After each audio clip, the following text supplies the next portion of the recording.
Hey, got an update. That's cool. All right.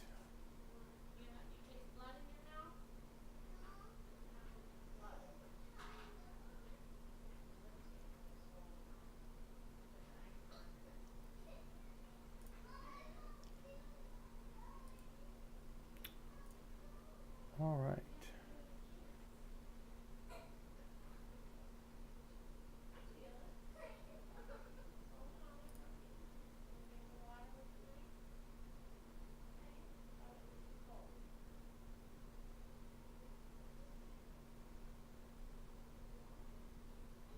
Hello? Just checking to see, make sure you can see me and hear me okay.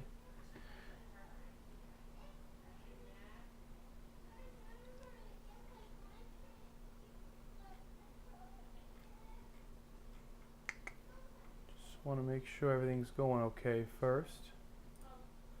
Everything looks okay.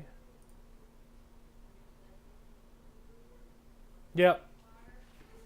I think we might have some streaming problems there. Hold on. I don't need that anymore.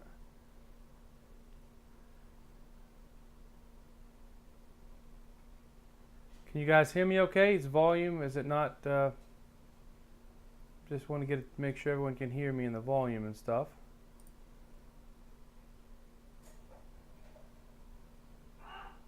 Hey, Rhonda.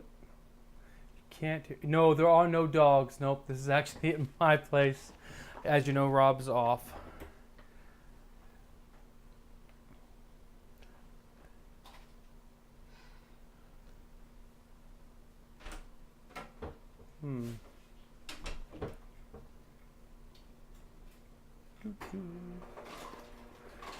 Okay. Can you guys hear me okay? Everything working? Do I have any sound?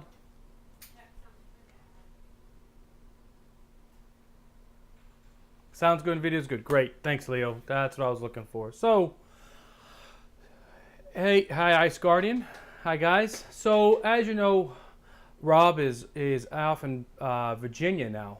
I think by now he should be there by now. He left. I guess he sent me a long string of texts there sometime around 10:30. So I'm assuming by now he's in Virginia. So, so that's good. So up at Historicon. So anybody who's up in the Virginia area, out in Historicon, you know, is heading up to Historicon, you can catch him there. So he'll be up there. I think he comes back at the end of this week sometime. I think he'll be back in time for Friday, but I'm not 100% sure. But I think, no, I know he won't be back this week. No, because I know Janice and I are going this week. So I don't know when he gets back. So that's going to be interesting whenever he gets back. But I think you have a good time up there. I hope he is at least. I hope I'm not having bandwidth issues. Because I keep seeing it. Did it? Okay. So I'm hoping everything, it looks like it's buffering and stuff, so hopefully everything's working out okay. But, so I just got a couple things. I was going to hang out with you guys for a little while, kind of answer a couple questions that we've got. And I think we've got a few, hey James, a few things that he wanted me to catch up with you guys on. So I got a couple on, just a couple things to kind of give you the rundown of what we're going to be doing this week. And then we will kind of get into, just hanging out, talking, and I'll kind of show what I'm working on and what we got going on here over the next few days. So one of the good things here is that reminder that the Patreon drawing, he will be doing that live from, or recorded probably, from Historicon. So you should see that come out at Historicon. I don't think he gave me the date, but he will be announcing that from Historicon. So that should be coming up shortly. Also remember that the Mugala Invaders painting game, he's going to announce the winners of that on the 18th of July. So you've got a couple days left to send in your submissions for that. And I know that he is going to be looking at that. I know he's got a lot in already, so I'm just checking my phone here. So I know that, he's looking forward to that. So again, 18th is that. So those are the two big ones that he had. What else we've got going on this week is I know Janice and I will be playing on Friday. We will be playing on 240 and it's and it's buffering. Wait a minute. Yeah, I think it got better. Yeah, it says that you're buffering. I'm not 100% sure what's going on there, but I think we might have got that cleared up. Hey Leland, hey guys. Again, throw up a comment or something like that if we start having issues again, and maybe I can fix it. I am not 100% up to date on up to speed on live casting. I'm pretty good now at making videos and editing them and putting them up, but live casting, especially even today, first time I scheduled an event, because I think you guys would rather have me just schedule the event as opposed to just firing online. So I try to do that. So bear with me a little bit if we've got a couple of bugs I got to work out. I got to kind of go through that learning curve as well. But we will be doing Rebellion this weekend. Not this weekend, on Friday. Probably around 6 or 7. We'll be doing Rebellion. So Janice and I will be doing that, and that'll be a lot of fun. For some apparent reason, Janice has it out for me now. All through Dice Tower Con, her entire goal was to beat me at games. She didn't care if she came in last or she's second to last, as long as I finished below her. So that has come into to be quite the rivalry there. So I need to beat her. I think the only game I beat her in at Dice Tower Con was Tokaido. So yeah, Leland, we might be having some buffering issues. Let me know. I think I got it worked out. So let me know if I didn't get that fixed, and I will see what else I can do for that if that is not working.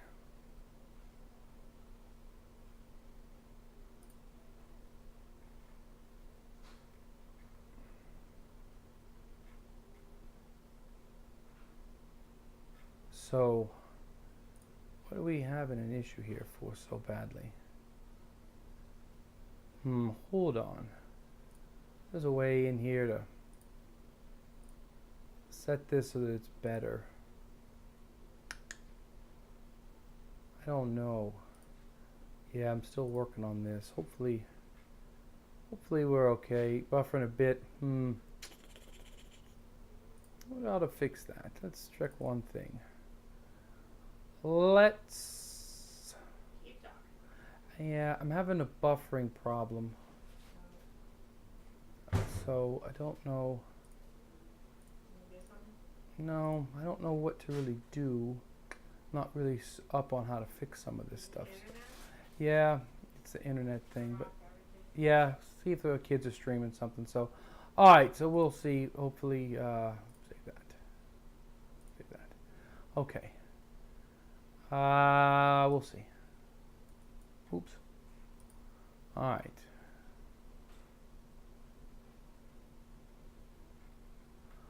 All right.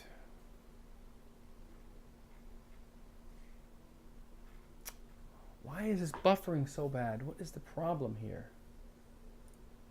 Lower your quality. All right. Yep, hold on 1 second, guys. I will get this fixed. Let's do this.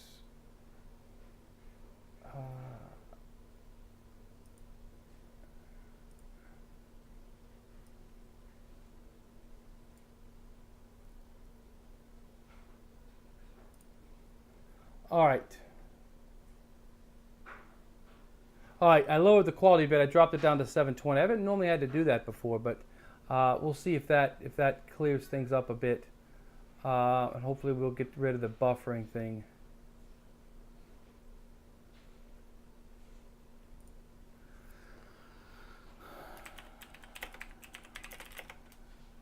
All right, so we'll see if that clears things up here. I'll keep watching it. We'll see if that works. I got my wife in the other room kind of checking on it. So, okay, so we'll be playing some Rebellion here, and that should be a lot of fun. I think we'll look forward to that. We'll be over at Rob's doing that. Me and Janice will be hanging out over there. So that should be fun. We might do something on Saturday. I don't know for sure or not yet. I know that Rob had a couple things he was giving me to look at, so But I do know that coming up, and I've got 2 sets of minis on my desk right now that I'm looking at to see which one I want to go to next. And I've got Endure the Stars. I've got the minis, a lot of the minis. I think that's got 80 minis, and I've got half of those with me. And then I've got Swords and Sorcery. So I've got both of those sets of minis here. So I've got them primed here, sitting on the desk. So I'll probably start working on those here pretty soon. But so I know those are both coming up because I'm painting them. So hopefully we will see. We'll see if the just kind of keeping an eye on things to see if things are getting better. They look like they might be a little bit better. So again, definitely let me know if you guys are seeing things, if at least let me know if it's getting any better. So hopefully it's better.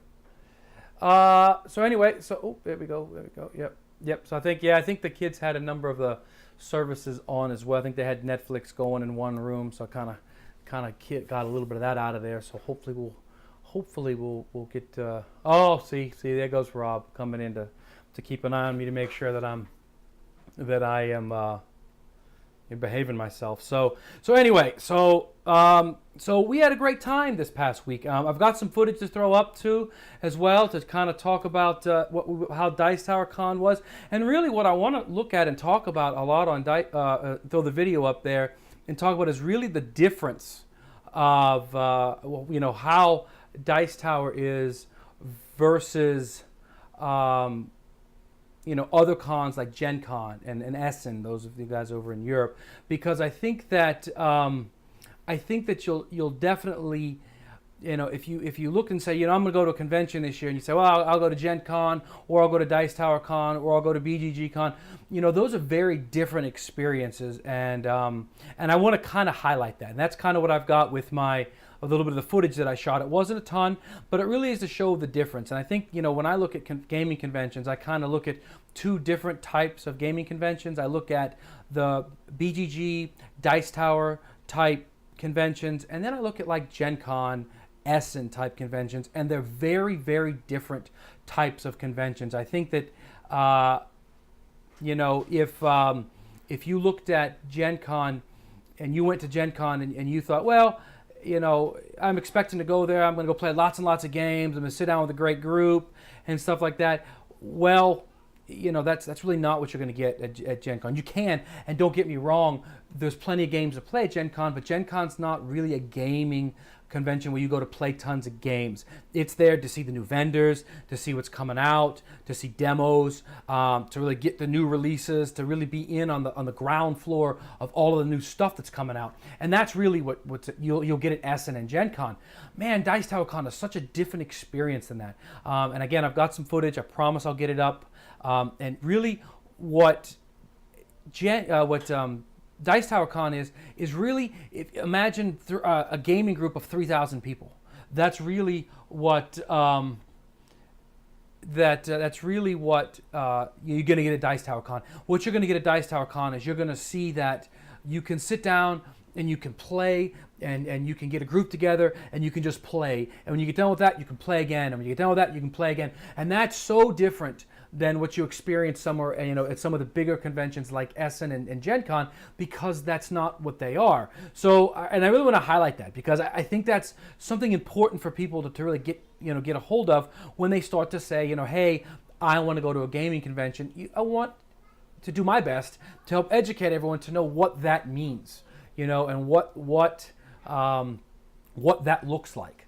So again, I've got some footage. I show there's a great kids area there, and I think we're going to think about taking our oldest one, not the youngest one yet, but maybe our oldest one, where it's kind of a cool little scenario where you can take your child. I think they have to be 6 and up, and you can drop them off at this gaming area for kids, and the only requirement is that the parent, if you drop a child off, for every child you drop off, you have to donate, I think, 4 hours throughout the weekend. So I think that's cool. I mean, it's kind of like a play group. Those of you that have kids, think of a play group type mentality or a birthday party. So I think that's neat. My wife and I think that's kind of cool. So, she'll donate some time, or I will. And then, and then the kids can play. and then you can go off and play. And I think they can be there from like either 10 or 12 till 5. So it kind of gets you during that daytime. You can play some games. Let the kids play their games. You can play your games, and it's really a nice atmosphere. I mean, the atmosphere there is so family friendly. It's crazy. I mean, it's really a great atmosphere for game playing, which I think is really cool. So I want to try to illustrate that. I want everyone to see that. We had a great time. We didn't go Sunday. I had to actually fly back up to North Carolina to pick up my kids. Were actually with my wife's family, and so I flew up on the plane, stopped at the terminal, picked the kids up, put them in the plane, and we flew back on the same plane. So that was neat. That was fun. So I think that was a good time. So we were there for every day but Sunday. It was tough. As I transitioned from being just a fan and you're someone who just plays games every once in a while to working with Rob and seeing the other side. That's Berkey's here. Just being able to see that side of things. One of the things that was tough for me was keeping up my level of enthusiasm to play board games with my wife and play there. She does not come to to Rob's house and play games with us. She doesn't play games. She's not reading rule books every day, painting, doing the stuff for the channel every single day. So to her, going to the convention is her big fun. We go to 2-ish conventions a year, depending upon our schedule. And so, when she was there, it was tough for me to get in, especially like the first day, Wednesday and Thursday. I kind of got my momentum there after we got going, but it was like, oh, let's play this game, and I'm like, okay, yep. So that's really interesting when you play so much now to keep that high level of enthusiasm, because it's not fair for me to kind of not be as engaged as I needed to be. So that was tough. That and again, Rob and my wife and everyone was laughing at me when a couple people who had seen the channel had come up and said hello and stuff, and they could clearly see that it caught me off guard. There's definitely stuff I'm not used to, so it was kind of funny. They were all laughing about that. So that was neat. So again, that was fun.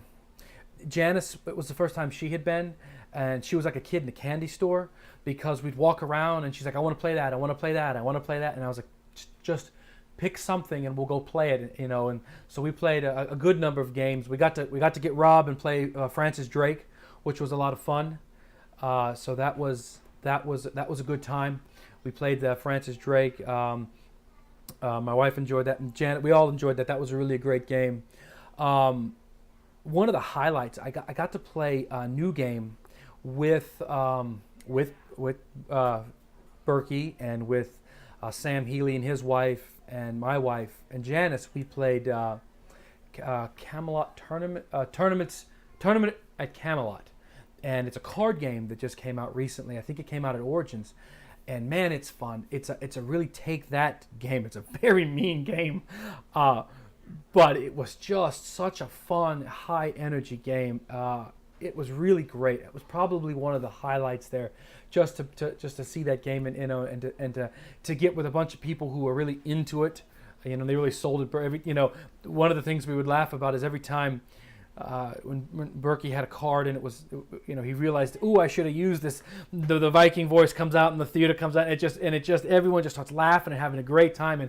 And to me, that is really one of the things that I love the most is high interaction games, and I really love that.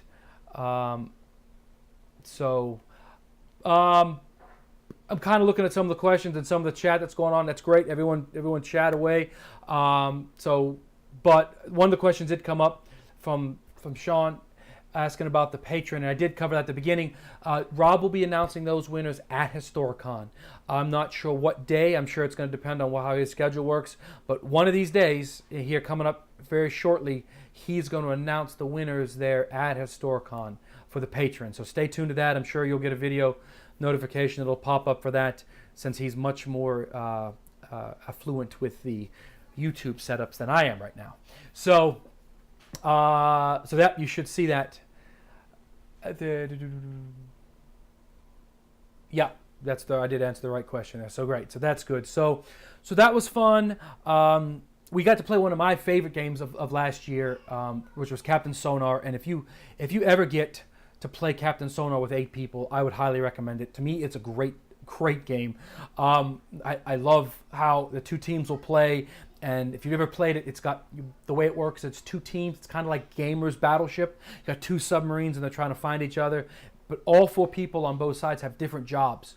And it's hilarious because once everyone knows how to play real well, everybody thinks they have the hardest job and they think the next guy over there's got the easier job. So people are constantly switching up and you get super stressed and it's just a high real time. It's just, shouting and screaming.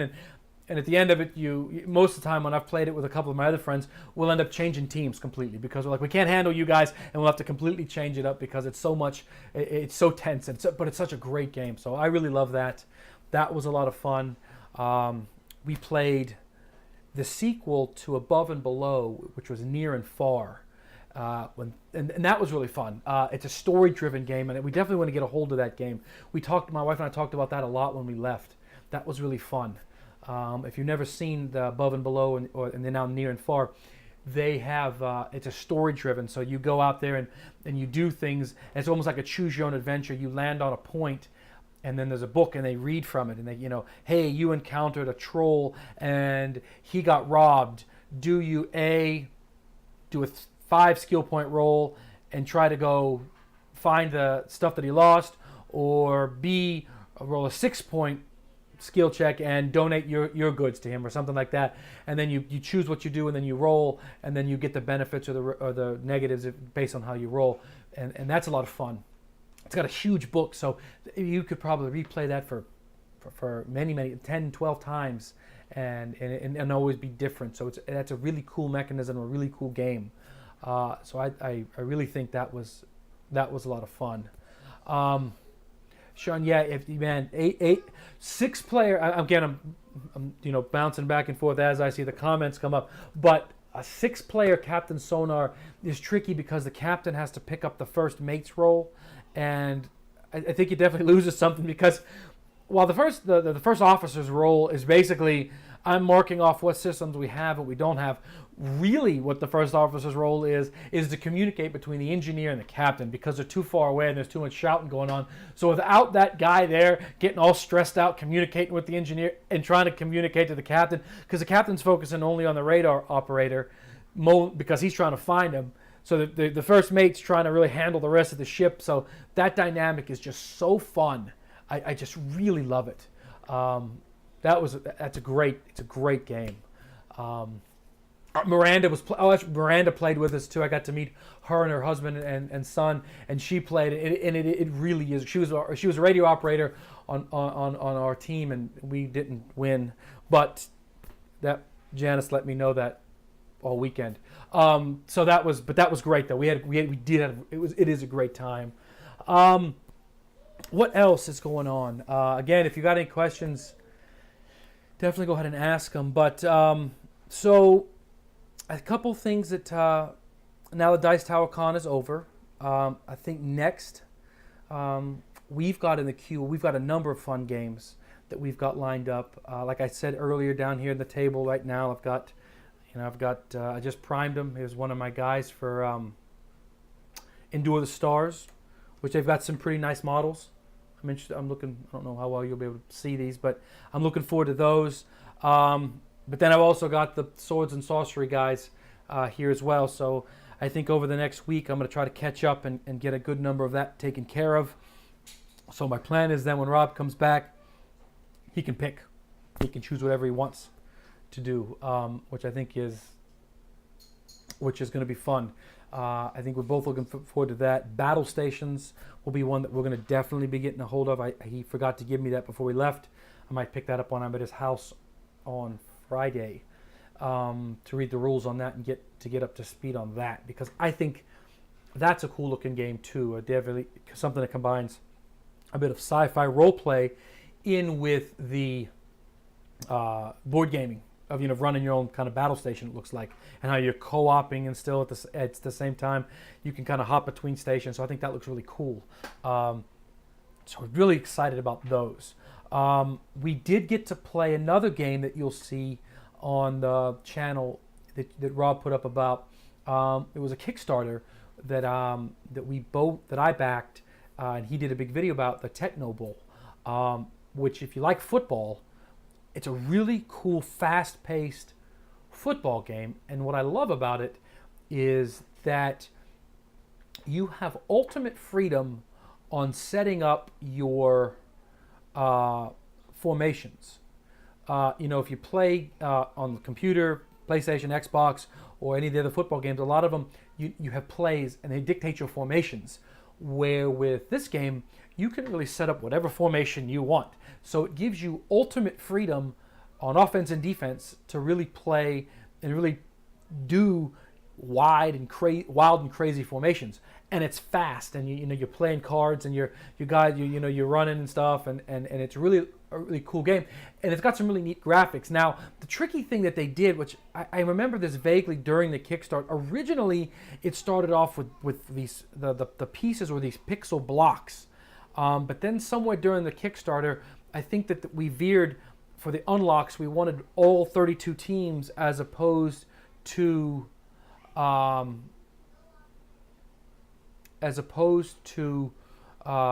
blocks. So we got tiles, but we got the pixel block graphics for free. So I downloaded them from the website. So I've got them all, and I went to Hobby Lobby here, and I picked up. I actually want to scroll up so I can actually see if this works at all. And I picked up these blocks here. Kind of see the little they're 0.75 inch blocks. So I'm going to kind of wrap them, of course, in the Steelers. And I think Rob's got one already in the Seahawks. So again, I think we're going to try to do that as well. And I think that would be really cool as well. And so I'm really looking forward to that as well. Looking over the comments, Nathaniel, I am going to definitely come back to what you're talking about there with two-brush blending, because once I kind of talk about what's going on, one of the things that Rob asked me to look at was kind of a couple of things that I want to do for the channel, and a couple of things that I'm looking at, and I want to kind of get you guys' feedback on. So what you asked about the two-brush blending, I'm going to get back to that. So I promise you I won't forget it, but I'm gonna try to touch on that in a minute. So I think that the Techno Bowl looks really fun. That looks like that's going to be a great game. And again, maybe and I'm sure Janice will want to play and beat me, because that's what she does now. I'm wondering if we've got any. I think those are the big ones now. But that's going to take us at least into mid-August, and then we all know what's going to happen mid-August. Rob's going to go to Gen Con. He's going to come back. There will be about 7 giant boxes. Luckily, his wife doesn't watch the feed.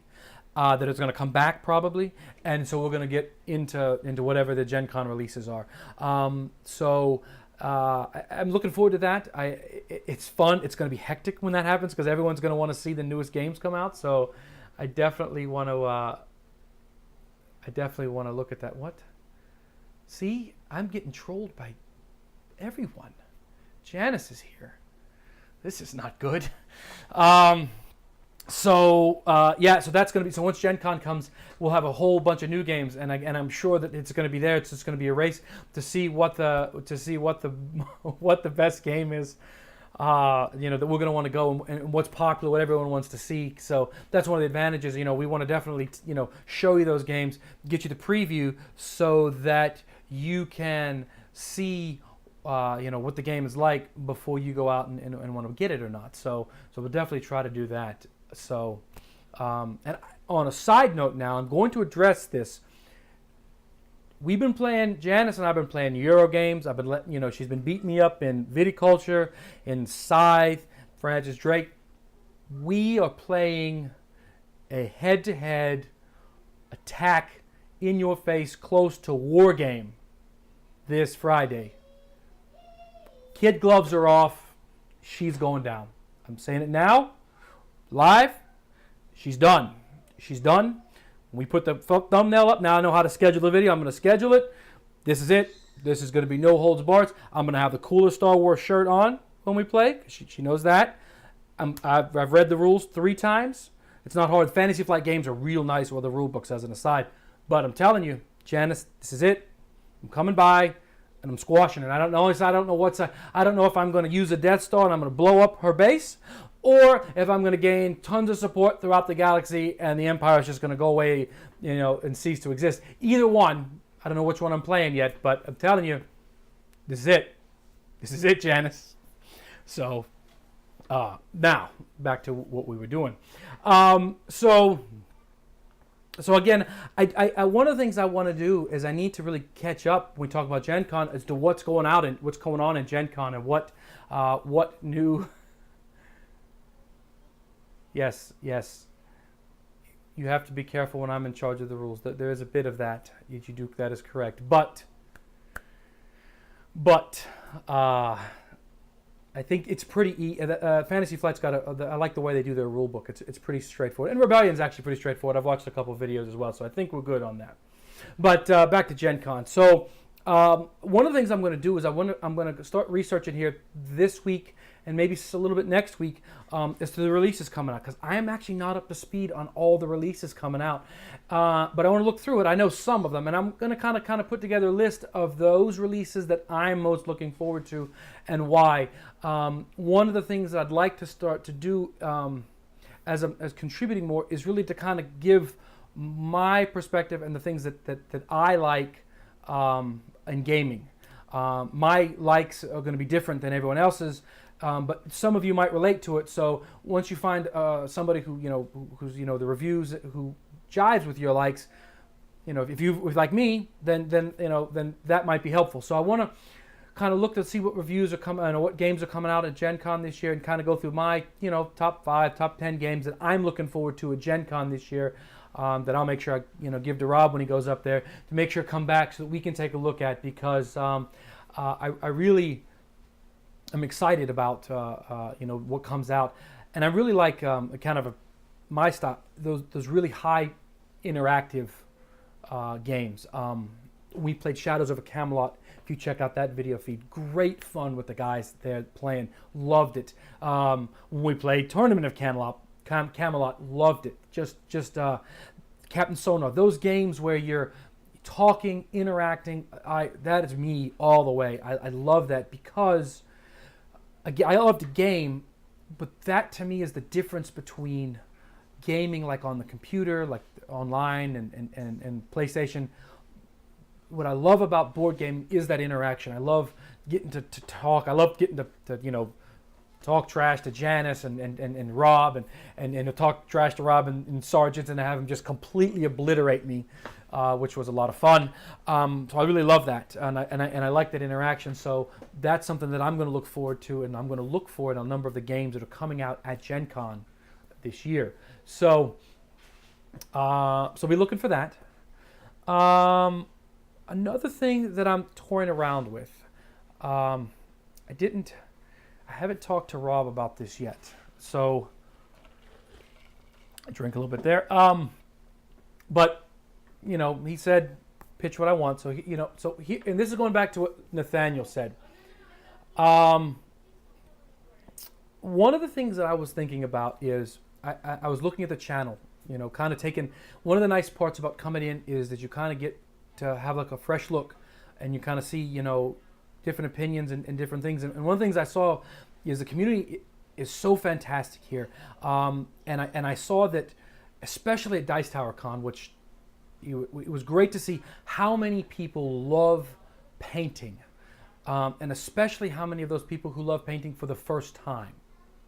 And I think that Rob has done a phenomenal job inspiring people to pick up a brush and paint. Man, it is a great feeling when I was helping out with the Black Plague. First off, to see 65 people sign up for something he didn't think 10 were going to sign up for, which was great to see. And then to see the joy. I can remember there was this one lady who had painted a zombie, and she was so depressed about it because she's like, "Oh, look, it doesn't look good." I said, "Watch." I said, "You haven't washed it yet. Wash it and watch what happens." And she put the Athonian Camel Shade on, and it, the detail then pops back out, and she was just taking selfies with it, just loving it, and just to see that joy. And I think that Rob has done that. I think he has taken people who have never painted before and have really taken them and got to the point where they feel comfortable priming a Mini, base coating it, washing it, dry brushing it up, and getting it to look great on the table. And I love that. And to me, I love that. What I'm wondering is how many people then, say he's inspired 3,000 people to pick up a brush, which is it's not an underestimate. Of those 3,000, 1,000 of them may say, well, what comes next? I'm not talking about Golden Demon. I'm not talking about some other channels. I'm not talking about way out there type painting. What I'm talking about is on what you do, like what I'm going to do maybe for like the heroes. If you're painting a game, Zombicide, for example, when you paint Zombicide, you've got 80 zombies. Okay, that's exactly what we're going to do. We're going to base coat them, we're going to wash them, we're going to dry brush them, bam, we're getting them out. And they look good because they're hordes. That's what they're supposed to do. But for the heroes, I like to spend more time. I like the heroes you're going to see, you're going to relate more to you're going to interact more with the heroes. So I always want my heroes to look a little bit better. When I have the time, I like to spend more time on them. And what I'd like to potentially do is maybe show what that looks like. Where if you look at a basic Mini painting and and you're going to say, what we're going to do is we're going to, like I said, prime it, we're going to wash it, and we're going to base coat it, we're going to wash it, we're going to dry brush it up to the highlights, and we're good. What I like to do on them, especially the bigger ones, is, okay, I'm going to prime it, but I do it a little bit differently. I select the color of primer that I'm going to use. Go through why. Why is he primed gray and not black or white? There's a very good reason for that. It has to do with the scheme that I'm going to do on him. So why did I do that? What primers am I using?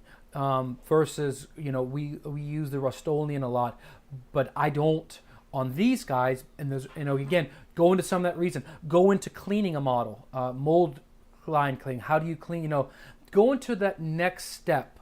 I'm not talking about Golden Demon or Golden Crystal Brush. I'm not talking about spending days. I'm talking about spending an hour and a half, 2 hours on a Mini. And instead of just dry brushing the highlights, what I like to do on them is say, okay, I'll base coat it, wash it. Okay, now I'm going to bring the base coat color back up again. And then I'm going to highlight it 1 to 2 more times using blending of colors, using 2-brush blending, using things like that, thin layers. So instead of dry brushing my highlight, I'm actually taking, and Miranda, it's clean. It's got nothing on it yet. She hates it when I do this. But when you get a nice point on it, and I'm actually taking it, and I can't see what I'm doing here, so hopefully this is coming out well. And I'm let's look on the cape here, and I'm putting the highlight right where I want it. It's not coming across. I'm putting it so I can highlight where I want it to go, and I use thin layers to do something like that. And again, it gives a different look. It gives a little bit cooler look. Talk about even doing some basing beyond coloring it gray. For some of my Minis, like this one, I gave him I cut him off and I put him on a little steel. Nothing major, but it's a little different. It's a little different. It gives you something just a little bit different, and it gives a little bit more detail. It's not for everyone, but what I equated it to is I thought of, again, I like sports stuff. What I was worried about was I thought, see you, Janice, from a sports analogy, we've developed great talent here in the channel, and what I don't want them to do is go elsewhere to find the next level. It's like, why don't we just give it here? I know some of it. I'm not fantastic, but I know some of it, and I know again, things like this. This was done with all brushwork. It's not even done with a shade. His cloak. This is Lando from Star Wars Galaxy, from Imperial Assault. And then in the cloak again, you can see some of that stuff. So it just takes more time. It takes more effort. it's something I'd like to do, but it's something that I would love to see. See you, Berkey. Thanks for stopping by. It's something I want to throw out there to the community. Leave comments. Let me know what you think. Would you be interested in, again, taking one model and say every week we kind of step through, okay, what's my primer selection look like? What's my model going to choose? I don't. There's some models that lend themselves to wanting to go that next step, and there's some that you shouldn't. Not that you shouldn't do it, but you're not going to get the satisfaction that you're going to see if you take a model that's got really nice detail that lets you really work on it. Go through the whole step. Here's how I clean it. Here's how I clean the lines. Here's how I prime it. What primer am I going to use? What brands we've got, and then kind of go into base coating. Go into how I paint the Mini. When I do this Mini, no, not this. He's not a good example. This guy might be a good example. You paint from the inside out, and there's a very good reason for that. Again, the problem when you start to paint kind of move up a bit, mistakes get much more time and costly and time consuming, because if you've taken a layer or a section, say you've done the flesh and you've base coated it, you've washed it, you've highlighted it up 3 layers, and now you've moved on to the jacket. Well, would you bump it with the brown? Oh, man, then you now you're like, man, how do I touch that up? Because it's not one color anymore. So there's higher risk. I like the satisfaction I get when I paint something really well. Like I keep Lando on my right here on my desk because I look at him, because I think sometimes I do one really well and I like to look at it. So that's kind of what I'm throwing out there. That's see what the community thinks. See if you guys are into that. I got to see if Rob's into that too. Yeah, Brian, that's kind of what I was thinking. That was in my head, because I definitely think as the channel grows that we'll constantly want to bring in people and show them that you can take a brush and a Mini and it's not nearly as overwhelming and hard as you think it would be. You can do it and really get that first step. But I don't want to alienate those that have been here for, say, a year and a half, who say, okay, I've got that. What does two brush blending look like? What does that even mean? There's some things I can't do. I'm not lying. I can't do non-metal metallic type stuff. I just can't do it. There's things that I can and can't do. But again, I think that I could offer some things, suggestions, and say, here's a couple things that work for me. Here's a couple techniques that will give you some unique finishes on your miniature. Coming back with something like Ard Coat to make boots shiny, stuff like that. Just putting a little extra hour into your miniature, the heroes, or a really special one from Games Workshop. Like I've got back here, I've got like a big dragon. Something like that you want to be able to not only play with, but when you're done with it, you can look at it. Because if you're going to spend 3 hours on a miniature, you want to have something you can kind of look at. I'm hoping the buffering did not come back. I haven't seen it coming back. Oh. Kids on YouTube. Let me make sure. Okay, let me try to do the best I can to. I'm gonna. All right. So that's I'm kind of thinking about that. That's one of the things I was thinking about. So again, let me know what you think on that. One of the things I need to learn is how to better live stream. Apparently, which I did this before and I didn't have an issue. So I gotta find out. With the kids on summer vacation, there's iPads probably laying around that are streaming something from Netflix that I'm not aware of. So I think that's I don't want to take up too much time. I'll be painting live on probably Thursday. I'll set it up. I'll kind of work on some issues here, but I'll probably set that up for Thursday. And hey, I might be just doing a mixture of both Enduring Stars and Swords and Sorcery, because I can't make up my mind as to which one I want to do. So So I'll be painting those, and we'll be kind of prepping those and getting those ready to go. I'll get those guys going. I got to see what gets tricky with some of these guys, because I like to look at a picture when I do, kind of get some inspiration from pictures on the box and stuff like that. So I need to find some pictures of some of these guys to see what I want to do with them. Just give me an idea where I want to go with them. So I'll get those guys going. So we'll do that, and then again we'll be playing on Friday with Janice. I don't know if we'll be doing anything Saturday yet. I got to talk to her, see what her schedule looks like. But